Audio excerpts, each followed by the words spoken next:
I once read that over 90% of people in a large survey claim to have uttered the same thing when they crashed their vehicle. This wasn't a multiple-choice question. Nope, it was fill in the blank. Now probably wasn't the time to snicker about something like that, but I just joined that majority. It occurred to me that this was the first time I'd ever been the cause of a collision. I'd been struck before, but this was different. My face was smashed into the airbag. I wasn't feeling any pain. Two good things. There's a distinctive smell to radiator fluid, so no doubt that's been damaged. Brake fluid stinks too, and I was smelling it. Surprisingly, I wasn't disoriented. This didn't turn out at all how I thought it would. As I sat there pondering things, it occurred to me that I really didn't have a clue how I expected it to turn out. Another good thing is that I don't smell gasoline or smoke. My truck was no longer running. Guess I won't be going back to work after all. Deep down, I thought my pickup would crunch into the wall, sending glass flying. Is that how it went down? Darn no! It was so much more. Not only did my truck crunch into the wall, but it continued until it was completely inside. If I could find a mirror, I'd know how far I'd gotten into the room. With my face pinned to the airbag, I couldn't see a thing. Not quite sure how long it had been, but there was a guy anxiously asking if I was injured. With my lips kissing the airbag, how the hell am I supposed to answer that? The buzz got louder, and then a lady screamed, "There's people injured?" Oh goodness, it's bad. Well, she sure couldn't be talking about me, and that made me doubly pleased. The sound of sirens filled the airwaves. Fire engines sound different than the paramedics. My guess is one of each is about to be on scene. It was a circus, triage for the seriously injured. Me? They hooked up a chain and used a winch to extract my truck back into the midday sun. I emerged with a few scratches, bumps, and bruises. A second ambulance was busy loading a gurney. The first ambulance had left a few minutes ago. After being frisked, they stuffed my handcuffed rear into the back of a patrol car. Guess losing control of your truck can still get you in trouble. At least I wasn't an immigrant looking at 110 years in prison. Not sure why they didn't whisk me away. That did give me a chance to survey the damage. My trunk had gone through the wall, taking out the door, window, and air conditioner. Didn't look like it had stopped until it had driven the bed and box springs into the bathroom. Rooms 6 and 10 seemed completely unaffected. Room 8 was out of commission. At least it was a one-story building. My blood really boiled when I spotted Joe hanging around the motel. I'm no rocket scientist, but I was glad I'd broken things up. I declined to talk with the police. The orange jumpsuit wasn't as uncomfortable as I'd thought it would be. The cot was. Wonder how those poor people from room 8 are doing. Like I said, I thought the truck would just blow out the window. Nonetheless, I couldn't stop smiling. Where are my manners? My name is Vince Clancy, 23 years old with a bride of the same age. After high school, we screwed around and screwed up. Without a baby bump showing yet, Ginny and I married. 2 months later, Ginny miscarried. Although it bothered me, Ginny took it personally. After 6 months of counseling, we decided to wait a few years before trying again. Her mood swings continue to this day. What the shotgun wedding also did, though, was derail our plans to go to college.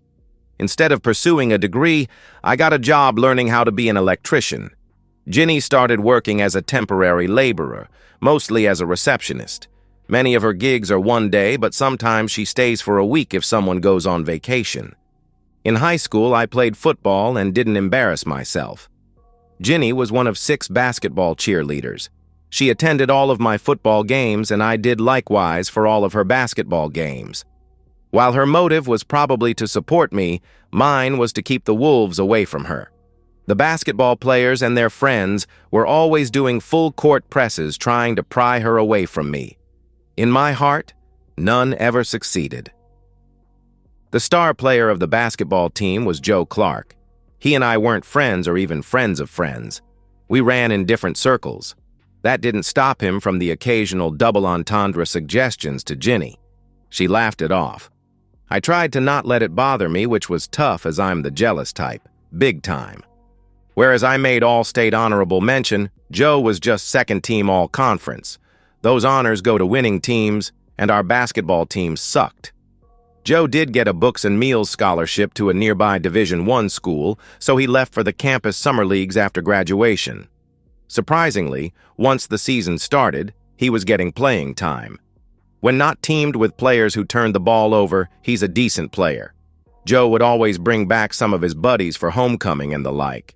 One of Joe's buddies, Nolan Larson, was the star of his team and an obnoxious jerk. Since his team was in contention for a postseason playoff spot, Nolan was treated like a god. Nolan always hit on Ginny, sometimes even doing it right in front of me, knowing she was married. Ginny laughed it off. Every once in a while, I'd have to step in and make a scene. That just seemed to tick off Ginny. Apparently, Joe and Nolan were best buds, as Nolan was always with Joe on his return visits to our town. Rather than put up with their stuff, I usually found a way to make sure we were busy doing something else. Homecoming was just for a weekend, but summer vacations lasted a lot longer. That was a lot tougher, and several arguments ensued between Ginny and myself. "Are you my husband or my chaperone? I'm a big girl and can take care of myself. Those guys are just big blowhards. Give it a rest." Easier said than done when you're the jealous type. Making things worse was the fact that Ginny had filled out nicely. She drew catcalls when we went line dancing. Proud? Yes. Jealous? Yes. Insane? Didn't think so, but now that's up for review. "Mr. Clancy, my name is Scott Jensen. I'm your court-appointed attorney, from a very young man. Hell, I think he might only be a few years older than me. Clock says it's about 2 so good afternoon, Scott. You can call me Vince. How much do you remember about crashing your truck, Vince?" "Everything," I replied. "Was this an intentional act on your part?" he asked. "Not really. I just wanted to scare them. Guess I didn't know a truck going that slow could do so much damage. The police report says you were doing about 30 when you struck the motel room. That's not considered slow," he replied. When my knuckles turned white and the rage washed over me, I may have gunned it, but I didn't intend to bust down the wall. That should count for something. "Doubtful. Right now you're facing 2 counts of vehicular assault. That will likely change if Mr. Larson dies. They might toss in attempted murder, too." "Ouch. That bad, huh?" I asked. "Yeah. You sent that air conditioner hurtling through the room. Caught Mr. Larson square in the lower back. Lots of internal injuries, but the upside is that it may have saved their lives. The impact from the air conditioner sent them tumbling over the bed moments before your truck pinned them against the wall with the mattress." "How's the floozy?" I asked. "Your wife?" The impact drove Mr. Larson's pelvic area into her, fracturing a few of her facial bones. She's lost most of her front teeth, and Mr. Larson has some lasting scars, if you get my drift. "Oh, such a pity. Other than that, they're relatively untouched?" I questioned. "Oh no, far from it. They've both got lots of other broken bones. The mattress didn't protect them much when the truck pushed everything into the bathroom tub. Mr. Larson might be paralyzed." I'm trying to shed a tear, Scott, but it's not happening. "I understand. How did you know they were in that room?" he questioned. "Because after they walked in and closed the door, the number on the door was 8. You're pretty new at this, aren't you, Scott?" A bit flustered now. "Let me rephrase that. How did you know to be there on that day at that time?" "I was bringing a bouquet of flowers to Ginny as a surprise anniversary gift. If she had time, I was going to ask her out to lunch. She was doing an indefinite gig for someone on maternity leave. As I rounded the corner, I saw her standing by the curb outside of her office building. While waiting for the light to turn green, a flashy sports car stopped and she got in. I just followed them." "So what happened at the motel?" "Did you confront them?" he questioned. "Well, their car stopped at the check-in area and Ginny got out.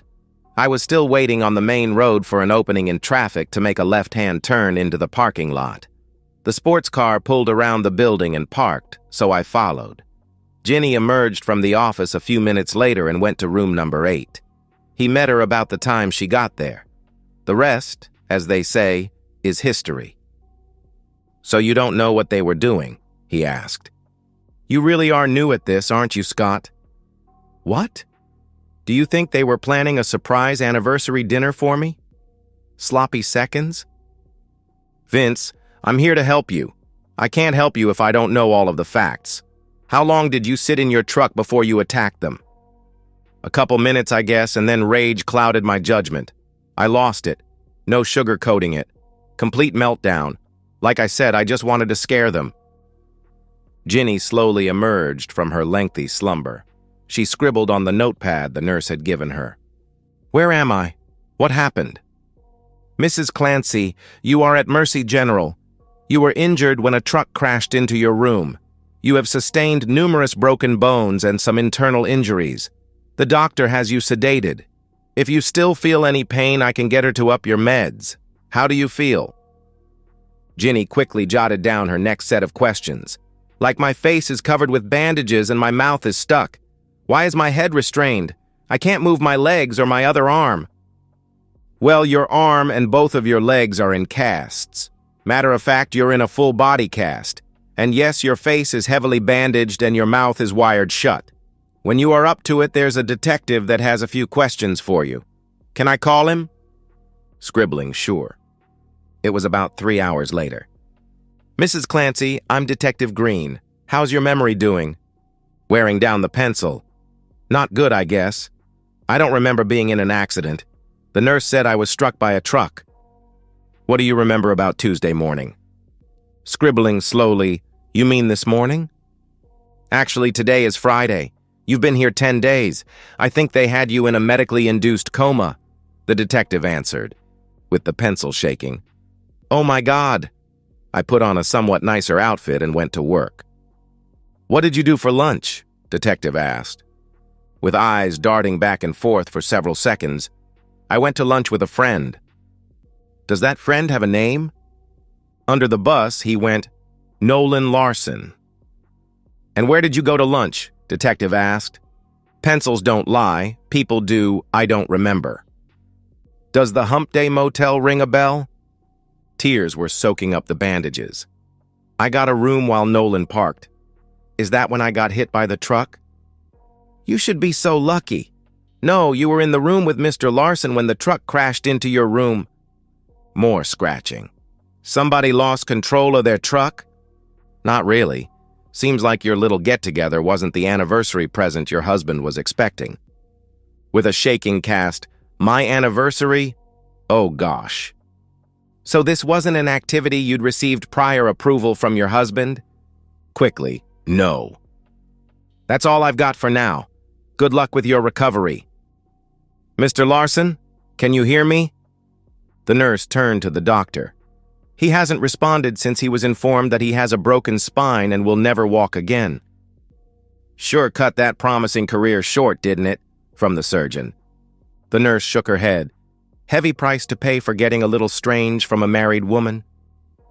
My friends and family offered to post bail. When I'm done with this mess show, I'm out of here. The death threats for ending Nolan's career aren't worth being a free man until my trial. I'll serve my time and then vamoose. Catch me if you can. Ginny visited me about 10 weeks after the event. She arrived in a wheelchair but used crutches to waddle over to the visitor's room chair. Ginny, you're looking spry. Her voice was flat. I'm sorry that I caused this to happen. Did you really mean to physically hurt me? Nah, just wanted to toss a scare into you and break up your fling. How's your throat? I asked. Not funny, Vince. You have to believe me that I'd never cheated on you before, and you broke it up before it went too far. How did you know? Well, I picked up some flowers for our anniversary and was going to surprise you at work. If you wanted out, why didn't you say so? I didn't want out. I don't know why I did it. He was a big star and I fell for his line of baloney. You know he's a paraplegic now, don't you? Yeah, I've been told that. Maybe you should sign him up for the Special Olympics. You two would make a good couple in the modified potato sack race, I replied. I guess I deserve that. I just wanted to tell you I'm sorry about everything. I hope your trial goes well, she answered. Seems like you had a lot planned that afternoon. While sitting in the squad car, I saw Joe Clark poking his head around. How'd he know you were going to be there? Oh, goodness. "I'm so sorry, Vince," as the floodgates of tears opened. Truth be told, I wasn't jealous anymore. When my love for Ginny died, it no longer mattered to me what she did or who she did it with. It made me mad at myself for being so gullible. "Hey, if you can find where they towed my truck, the flowers I bought for you for our anniversary are probably still in the front seat somewhere. Heard you took a bite out of the big Stor. How was it?" Ginny didn't respond. She flipped me off, got up, and hobbled back to her wheelchair. "It's always nice to get visitors. It lifts your spirits." The weeks melted away as my trial approached. I declined all offers for bail. With the trial a few days away, I agreed to a plea deal. A year behind bars seemed better than the big numbers I was facing if they convinced the jury of the attempted murder charge. When the basketball team lost, I got hate mail. When they missed the playoffs, I got death threats. It's a freaking game, people. One of Scott's associates filed a petition for divorce for me. It was pending with everyone having signed off on everything. I'd be single before long. My attorney showed up unexpectedly. "Scott, long time no see. How's my future looking?" "Well, the DA is offering time spent and 2 years on parole," he answered. "Scott, tell him I want to leave the state as soon as I'm out. With the continued death threats, parole won't work. Show him these letters. See what you can work out with him." The next week, I was transferred to a processing center to finish the rest of my newly reduced sentence for the Class 5 felony that I'd pled guilty to. I'd be out in a few weeks and out of state the same day. With my assets depleted, a convicted felon, and no hope of a decent credit rating for years to come, things seemed bleak. Ginny visited again a few days before my scheduled release. She was walking relatively normal with just a hint of a limp. "What brings you around, Ginny?" "We're divorced now." "My last visit didn't go as well as hoped. I wanted to apologize again. You wouldn't be here if I hadn't been there." "Well, Ginny, I'm locked up because I couldn't control my anger. That much is on me. Period. I don't deny that I was out of control. I could have just driven off and filed for divorce or disappeared. I'm serving time because of what I did. Not going to blame anyone else." "Still, you were mad because of what I was doing." "Do you like my new teeth?" she asked. "As cute as ever. How's your boyfriend?" I replied. "No need to get nasty. I try to ignore any story or gossip about them. If I had a wish which I knew would be granted, I'd wish you would have arrived with your flowers 10 minutes earlier. We'd still be together and I wouldn't have made the worst mistake in my life." Touching Ginny, but whatever deity you're praying to must not be granting wishes. "Where are you working at?" I asked.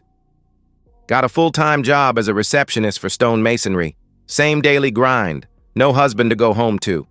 All my fault." "What are your plans when you get released?" she asked. "Headed out of state. Still get hate mail weekly for ruining Nolan's career. Probably try to live under the radar for a few years." "Any room in your plans for a soiled dove?" she asked. "Well, answer this. Why did you throw us away?" "I wish I could give you an answer that made sense, but I don't think I can," she replied. "And that's why at this point I just want out and to get away, alone. But thanks for the offer. Thinking of the good times we had helped me make it through this ordeal." "Well, if you change your mind, you know where I work. You'll always be welcome in my arms." "Yeah, right. Until the next time." "Thanks, but no thanks," I replied. Ginny's tears weaved slowly down her face. The van ride to the downtown bus terminal was on a gloomy day. The streets were dry, but the sidewalks were still moist. It matched my soul completely. I used my bus fare to head to the city my parents lived in. They'd arranged for an old truck for me to have and a few $100 to help out. They lived on a tight budget, so it was very generous of them. My money ran out 3 days and 2 states later. There were plenty of odd jobs, but they didn't pay enough to eat and sleep. My clunker took me further down the road. Begging on street corners gave me enough money to buy a cheap phone.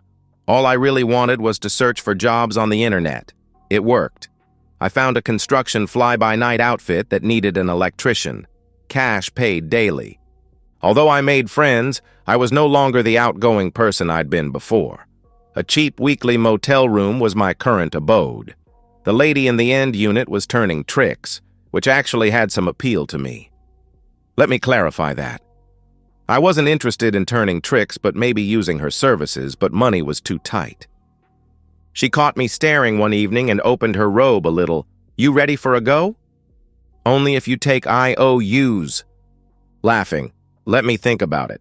No exclamation mark. "Doubt you need an electrician, so I've got nothing to barter with."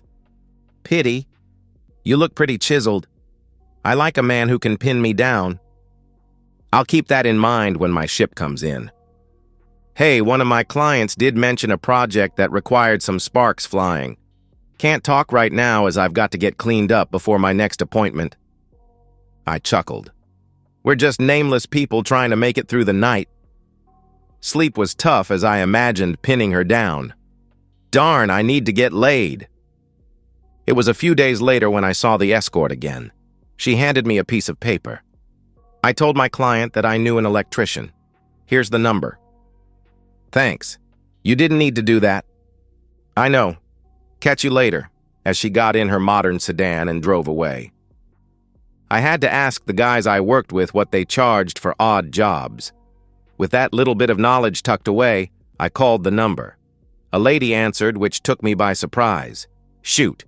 I don't want this lady to find out her old man was with a hooker." Yeah, hi. I was given your number by an acquaintance. I heard that you need an electrician?" "Yeah. What's your price and availability?" "Well, I work Monday through Friday until about 6. If it's a small job, I could do it at night. If not small, then Saturday and Sunday. By the day is cheaper than by the hour." And then hoped she wouldn't hang up as I quoted hourly and daily rates. We exchanged names. Hers was Deb, and I got an address. Saturday morning, I'd drop by and take a look. When Saturday arrived, I was surprised to find it in a gated community. After confirming I was expected, I wound through the subdivision to her address. Only one car in the garage, so the mister must be golfing or something. Deb was about my mother's age and not wearing any rings. Things weren't adding up. She needed the ground fault outlet in the master bath replaced and wanted to turn some light switches into the motion detecting type. There were pictures of young adults on her wall, but none of the pictures had a father-like figure. There was only one pillow on her bed. I was beginning to think there wasn't a mister. I gave Deb a figure and she paid me up front to go get the materials. After a quick trip to Lowe's, I was finished well before lunch. Deb brought me a soda and a tray of cookies while I was working. "So which of my friends told you I needed an electrician?" I froze. What am I supposed to say? "Oh, a hooker at the sleazy motel I'm living at learned I was an electrician." Don't know her name. She overheard me talking about being an electrician and we chatted for a few minutes. Strawberry blonde, around 5'5". "Oh, okay. I've got some friends that might want your services. Mind if I pass your name along?" "That would be awesome. I'm way short of money right now." "What other talents do you have?" was spoken with a twinkle in her eye. Now I was confused. She's friends with a hooker or actually a lesbian, and I swear she's flirting with me. My turn to blush. My response got a chuckle from Deb as I attempted to flirt back. I'm young and not afraid to work up a sweat. "I'll let them know." Deb smiled. My imagination wanted more, but I stuffed her cash into my jeans and drove away. It wasn't 10 minutes later when I got a call from an unknown number. "This is Vince." "Hey, glad I caught you. Deb just gave me your number. I live 2 doors down from her. Can you stop by?" From a female. "Yeah, I'm just grabbing a bite to eat. What's your address?" After memorizing her address, I finished my sandwich and headed over. It took a little while to get past the security checkpoint, as I didn't know her name, just an address. Eventually, I was let in. There were 2 cars in the garage with both garage doors open. I parked on the street. My clunker was easily the junkiest vehicle in this neighborhood, without a doubt. With a timid knock on her door, I was greeted by a very cute but young lady. You called about an odd job?" She rolled her eyes. "Mom! It's for you! She turned tail, a nice tail I might add, and left me standing there. When the lady arrived, I could tell the similarity. "You must be Vince. Is replacing ceiling fans something that you do? How about motion detecting light switches?" "Oh yeah, I need more outlets in the garage." Yes, yes, yes, and yes. Did I answer all? With a wide smile, "Come this way then." After jotting down all that she wanted done, I posed the question, "Have you bought what you want installed? By the way, should I just call you Mom of Rolling Eyes daughter?" That made her chuckle. "Nancy, that's Jolene. She's waiting for her boyfriend and getting very annoyed. Sorry about that. No, I haven't bought a thing. We can go down to the Lowe's and shop if you'd like. Wait, what's it going to cost to install these things?" I jotted down my rough estimates and handed her the piece of paper. "Well, let's go. Do you want to drive?" "Sure." Well, that lasted until she saw my junker. "Oh, I'll drive. We can fit things in my trunk and back seat." "Well, if you insist. Haven't ridden in wheels as nice as yours in a long time, if ever." It took me until the sun went down to finish her projects. Jolene kept an eye on me as she fumed about being stood up by her boyfriend. Between the two jobs, I'd made close to 1,000 after the tips added to my quotes. If you've never lived on the cash in your pocket, day in and day out, you can't begin to understand the fear of being robbed when you come into a little cash. I didn't sleep worth a crap suspecting that everyone could tell, just by looking at me, that I had $1,000 in my pockets. The first stop on Monday was going to be to open a checking account and get a debit card. With money in the bank, I ventured out on Monday night. As much as the thought of paying the escort for intimacy revved my engines, I just couldn't take the plunge. Instead, I went to the local watering hole and pulled up a stool at the bar. I wasn't looking, but there were some ladies there that were. "You gonna stare at your beer all night? Some of us ladies dress to impress, and you're not even looking our way," as I looked up to see a nice-looking lady. I made a production of looking her up and down. "Yeah, you do look mighty fine." She must have been expecting more out of me. After a bit of a pause, "That's it? Not going to ask me to dance? Not going to buy me a drink?" "Nah, you're on the prowl. I thought I'd let you take the lead." With a roll of her eyes, she turned away and went back to her friends. I suspect I was vilified as she explained what a jerk I'd been. "I just came in to have a drink and feel sorry for myself." Can a guy do that without being hit on? Well, it was about 30 minutes later when the only one not dancing strolled over and sat down next to me. "You ain't looking the guys over, so I'm guessing you got women problems." "Nope, not anymore." "So what's your kick?" "It's taking time for me to learn how to live again." "Want to talk about it?" "Not really. I'm enjoying my beer and the view." "What's your kick?" "Me and my friends like to come in to drink and dance. You guys all think you're gonna get lucky, but that's not why we're here. Don't get me wrong, there are plenty of gals who come in looking for some excitement. Married ones too, if you like a little risk in the equation. Who'd thunk in a little town like this that such activities went on at night? We don't consider ourselves a little town, so you must be one of them big city slickers." "Yeah, I guess so. Never got into the nightclub scene." "Why's that?" "You ain't half bad to look at." "Got married early. Money was tight, so nights out were to parties at friends' houses or to a movie. Didn't work out, I take it, because I don't see no ring halo." "Bingo." "Well, I came here to dance, and if you're not going to ask me, I'll catch up with you later. Ashley's my name." "I'm Vince. Nice chatting with you, Ashley."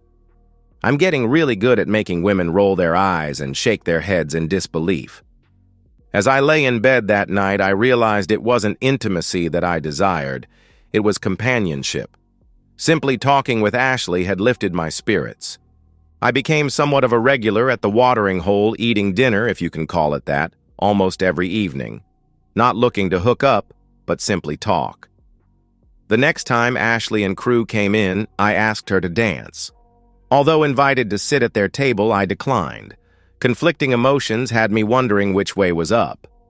I received another referral call from the work I'd done for Deb. This lady's address was in a different part of town. My Saturday morning was now booked. The following Friday night, I was sitting on my bar stool eating a pickle, hard-boiled egg, and pretzel mix when I felt a tap on my shoulder. Looking up into the mirror, I saw her standing there. "Hey, Ashley, where's your posse?" "Watering the horses. Grab your dinner and join me at a table," as she turned and walked away. That sounded more like an order than a request, so I followed orders. "Can I buy you a drink?" as I sat down. "No thanks. I know money is tight for you, so I'll buy my own." "And how do you know about my money situation?" I asked. "Well, let's see. How you dress, what you drive, what you eat. Should I go on?" Busted. I live a simple life now. Let's get to know each other. I'm college educated and have a job at the warehouse distribution center where I'm hardly getting to use my education. My choice was to move away or make do here until something or someone came along. I'm not married, never been, no steady boyfriend. Your turn. I knocked up my high school sweetheart and never got to go to college. We married quickly and then she miscarried. Caught her going into a motel and drove my truck into same motel room. Spent some time in prison as the guy is now a paraplegic. Got divorced while serving time. For real? I fiddled on my phone searching for the story on the internet and then handed the phone over for her to read. It took a minute before she handed the phone back. "So, still want to get to know each other?" I asked as she studied my face. "Must have been a shock to your system." "You think?" Believe it or not, I never intended to hurt them. In the eyes of the law, that meant nothing. My heart became ice cold sitting in that prison cell. Been out for about a month now. Looks can be deceiving. Anything else I should know about you? I do electrical work for a guy that pays me cash.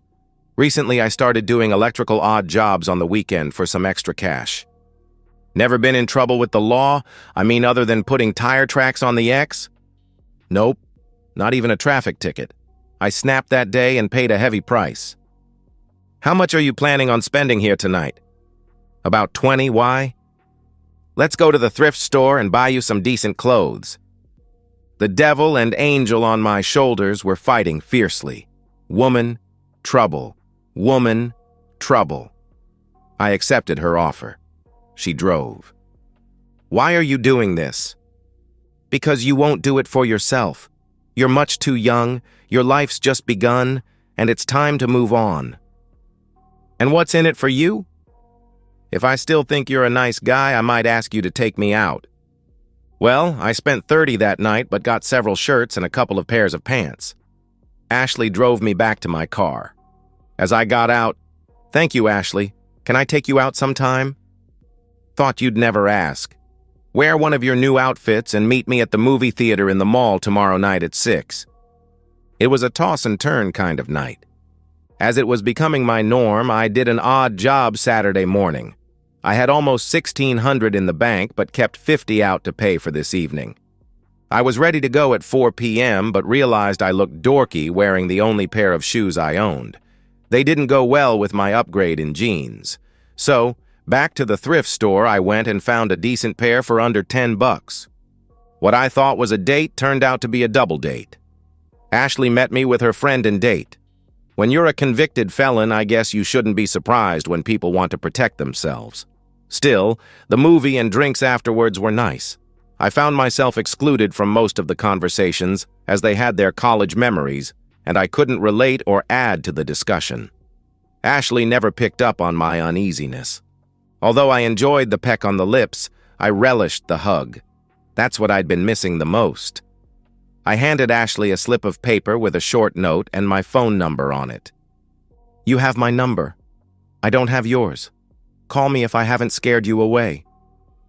She whispered, "I will," as she tucked the paper into her cleavage. I was pretty pleased with how things were going, but it didn't last. On Tuesday night, I was filling my truck with gas when I saw Ashley arm in arm with a guy heading into the restaurant nearby. We had only been together platonically, and I couldn't handle it, emotionally. Everything came rushing back. The rage, the heartache, and the helpless hurt feelings. Just when I had convinced myself that Ginny couldn't hurt me anymore, her memory stabbed me again. My fight-or-flight instincts kicked in, and I decided that the grass had to be greener elsewhere. I wasn't ready for any kind of relationship. It wasn't Ashley's fault. Since my motel room was paid up through Friday, I had a few days to decide which direction to point my steering wheel. My decision was made easy when the guy I was working for said he knew somebody who needed an electrician. By Friday morning, I was on the road with 500 miles to go. Without thinking, I answered my cell as I was driving. "Hey, Vince, where you been?"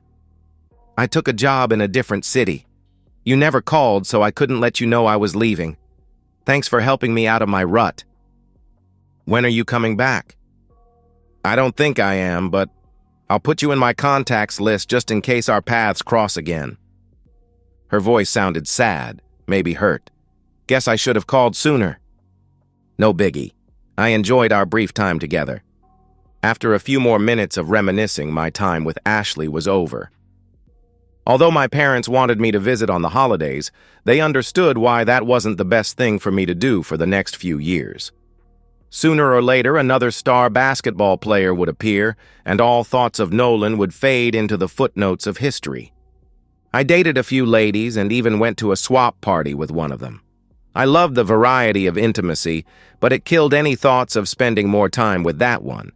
When you've been relegated to somebody's ticket to the party, it tends to demoralize you. Cold fish. That's what one date told me. My heart was safely tucked away. The best way to keep your horse undefeated is to leave it in the barn. The same held true for my heart. You can't hurt it if it never sees the light of day. It was 3 years before I returned home to visit with my parents. Things were going so well that I could afford to fly. The basketball team had made the playoffs, so it was a lot safer for me. Nobody mentioned Ginny, which I appreciated. The return flight was uneventful. I even chatted with a lady about my age on the airplane. No names or phone numbers were exchanged. "My name is Heather. I work in the cafeteria in a large office building downtown just off of Broadway. I'm single as Mr. Wright hasn't crossed paths with me yet. I'm intrigued by a loner who eats here every day. He always puts a piece of cherry pie on his tray. His name tag says Vince. He works for the investment bank, but he doesn't dress like a banker. There's just something about him that has me intrigued. Since Vince wasn't wearing rings, I thought I'd take a chance. One day, as he was putting his tray up, I told my boss that I needed to use the restroom. Instead, I waited for Vince, and when he approached, I simply handed him a note which read, "Call me sometime, Heather, and my phone number." I smiled. He smiled and just nodded, yes. We met for dinner a few nights later. Nothing fancy, just a cafe near where I lived. It was an eye-opener. Vince opened up about how he worked as an electrician and handyman for the investment firm. The shocker was that he was a convicted felon. He pulled up the article about it on his phone. "Vince, this happened 4 years ago. Do you miss her?" Number: "Not at all, really." "So how is it that a good-looking guy like you doesn't even have a girlfriend?" Risk versus reward. If I put my heart out there and it all goes wrong again, will I snap? So it's a trust thing? I guess so. If my trust in a girl is misplaced, do I trust myself to handle it gracefully?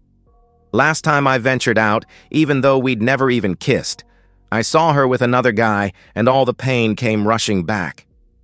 When was that? 3 years ago. I've kept my distance from relationships ever since. Okay, I think I get it. We'll take it slowly, but only if you promise to ask before acting. I don't want things to blow up because one of us assumed something that just wasn't true. What if I still don't want a relationship? Then we won't meet here tomorrow for dinner and then a movie down the street afterwards. I could see the want to in his eyes. He slid his hand across the table and I put mine over his. Vince looked at me for a few minutes, then softly, "See you tomorrow." Butterflies banged around inside me as Vince silently left the cafe. He might be Mr. Right. Was it easy? Far from it. I'm outgoing and Vince needed reassurance that I was his and only his. He loves cuddling about as much as intimacy. I can read a book sitting in his lap while he watches sports. Once we became intimate, Vince became extremely possessive. It was tough sledding, but we survived. Knowing why he's the way he is made it easier for me to accept it. We've been married for 10 years now. I've turned down all requests to dance from everyone except his father at our wedding. I don't do any girls' nights out and make sure to invite Vince to join me when I go shopping with my friends. We have a 6-year-old daughter and a 3-year-old son. In between those two, I miscarried and we needed counseling. The counselor and I convinced Vince to take extra sessions. He's damaged goods, but he's mine. I don't think I could ever find a man as loving as Vince. I know why he's damaged, and every day I look in the mirror and remind myself to never give him a reason to doubt my love. And so, we've reached the end of today's story. Was it what you expected, or did it take a twist you didn't see coming? I'm curious to hear your thoughts. Share them in the comments below, and let's get a conversation going. If this story kept you hooked, make sure to hit that like button. And if you're new here or just haven't subscribed yet, now's the perfect time to join our community. I bring you fresh, captivating stories every day, so click that subscribe button and turn on notifications so you never miss out. Thanks for watching, and I'll see you in the next one.